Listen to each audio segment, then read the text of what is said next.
नमस्कार दोस्तों, स्वागत है आप सभी का आज की वीडियो में। दोस्तों बात है 1998 की, जब एक 90% मुस्लिम आबादी वाला देश इंडोनेशिया एक 20,000 का करेंसी नोट इशू करता है, जिसपे एक तरफ हिंदू देवता श्री गणेश जी की फोटो छपी होती है और दूसरी तरफ वहाँ के फर्स्ट एजुकेशन मिनिस्टर हेजर देवांतर की फोटो छपी होती है।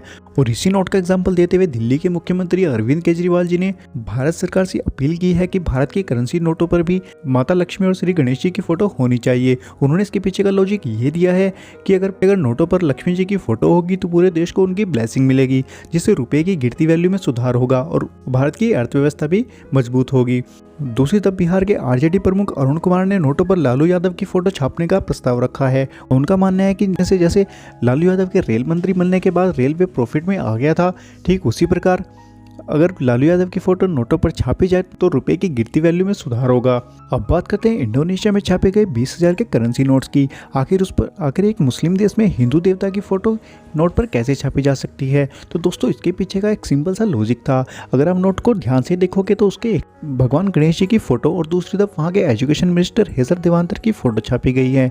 वहीं अगर नोट को आप पलट कर देखोगे तो उस पर स्कूल में पढ़ाई करते हुए कुछ बच्चों की फोटो छापी गई है। क्योंकि ये जो नोट छापा गया था इसकी बेसिक थीम एजुकेशन थी। इसका मतलब ये था कि इंडोनेशिया सरकार ने 1998 में लोगों को एजुकेशन के प्रति जागरूक करने के लिए इस नोट को छापा था, ताकि लोग एजुकेशन के लिए जागरूक हो सके। वहीं अगर हम बात करें इंडिया की, क्या इंडिया में भी किसी देवी देवता की फोटो नोट पर छापी जा सकती है?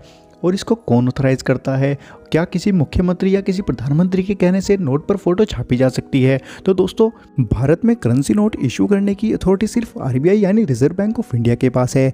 मतलब भारत में किसी भी तरह का अगर कोई नोट इशू करना है तो उस नोट में क्या मटेरियल लगेगा, उसकी क्या क्वालिटी होगी, क्या उसके डिज़ाइन होगा, ये सब चीज़ आरबीआई यानी reserve bank of India decide करता है। हाँ, 1 रुपए का नोट को भारत सरकार इशू कर सकती है। अब बात करते हैं नोटों पर फोटो छापने की या फोटो बदलने की। तो दोस्तों इसकी भी अथॉरिटी आरबीआई के पास होती है। अगर किसी भी करेंसी नोट पर कोई फोटो छापनी है तो उसके लिए आरबीआई का एक सेंट्रल बोर्ड होता है जो ये चीज़ डिसाइड करता है कि नोटों पर फोटो छपेगी या नहीं छपेगी, और ये प्रस्ताव रखता है भारत सरकार में। फिर भारत सरकार उसको मंजूरी देती है, तभी नोट पर किसी इंसान की या किसी देवी देवता की फोटो छापी जा सकती है। लेकिन दोस्तों दिसंबर 2014 में दिल्ली हाई कोर्ट ने इस मुद्दे पर सुनवाई करते हुए ये कहा था कि भारत में किसी भी करेंसी पर देवी देवताओं की फोटो छापने की अनुमति संविधान नहीं देता है। हालांकि इससे पहले 2002 में 5 रुपए और 10 रुपए के सिक्कों पर माता वैष्णो देवी की फोटो छापी जा चुकी है।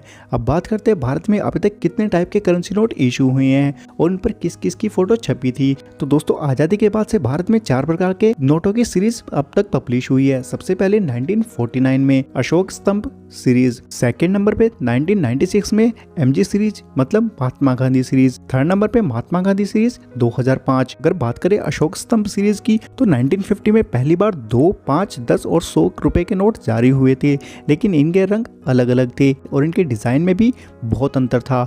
1953 में नोटों पर हिंदी भाषा को प्रमुखता दी गई थी। 1954 में 1000, 5000 और 10,000 के नोट जारी किए गए थे। इन पर शेर, हिरण, सेलिंग बोट की फोटो छपी थी। हालांकि 1978 में इन नोटों को चलन से बाहर कर दिया गया था। उसके बाद 1969 में महात्मा गांधी की 100वीं जयंती पर 2, 5, 10 और 100 रुपए के नोट जारी किए गए थे, जिसमें सेवाग्राम आश्रम में बैठे गांधी जी की तस्वीर छापी गई थी। 1972 में पहली बार 20 रुपए का नोट और 1975 में 50 रुपए का नोट जारी किया गया था। 1980 इस दशक में इकोनॉमी और नोटों में भारी बदलाव साबित हुआ। इस दौरान देश की इकोनॉमी तेजी से बढ़ रही थी, लोगों की परचेजिंग पावर भी तेजी से बढ़ रही थी। ऐसे में 2 रुपए के नोट पर देश के पहले सैटेलाइट आर्यभट्ट की फोटो और 1 रुपए के नोट पर तेल के कुएं और 5 रुपए के नोट पर ट्रैक्टर से खेत जोतते किसान की फोटो, 10 रुपए के नोट पर कोणार्क मंदिर का चक्र, मोर और शालीमार गार्डन की फोटो छपने लगी। फिर 1987 में पहली बार 500 रुपए का नोट जारी किया गया। इस नोट पर महात्मा गांधी की फोटो के साथ वाटरमार्क में अशोक स्तंभ भी था। और फिर 2005 महात्मा गांधी सीरीज के नोट फिर से छापे गए। इसके तहत 2005 में 10, 20, 50, 100, 500 और 1000 रुपए के नोट जारी किए गए थे। इसमें पुरानी सीरीज के मुकाबले नए सिक्योरिटी फीचर्स जोड़े गए थे। हालांकि 8 नवंबर 2016 की आधी रात को नोटबंदी कर दी गई थी और 500 और 1000 रुपए के नोट को बंद कर दिया गया था और इनको अवैध घोषित कर दिया गया था। इसके बाद महात्मा गांधी न्यू सीरीज 2016 में कल्चरल हेरिटेज और साइंटिफिक अचीवमेंट को हाईलाइट किया गया। इन नोटों का साइज छोटा है और ये वॉलेट फ्रेंडली है। साथ ही इन नोटों के खराब होने की संभावना भी कम होती है। इन नोटों के कलर काफी शार्प और चटकदार होते हैं। इस सीरीज का पहला नोट 2000 रुपए का 8 नवंबर 2016 को जारी किया गया था। इस नोट को मंगलयान की थीम के साथ पेश किया गया था। बाद में इस सीरीज के तहत 10, 20, 50, 100, 200 और 500 के नोट भी जारी किए गए थे, जो अभी भी रनिंग में हैं, जो रेगुलर हम लोगों का अपनी ट्रांजैक्शन में हमें दिखते हैं। तो दोस्तों आज की वीडियो में इतना ही। अगर आपको वीडियो पसंद आई हो तो वीडियो को लाइक करना और शेयर करना ना भूले। अगर आपने चैनल को सब्सक्राइब नहीं किया है तो हमारे चैनल को सब्सक्राइब जरूर कर लीजिएगा।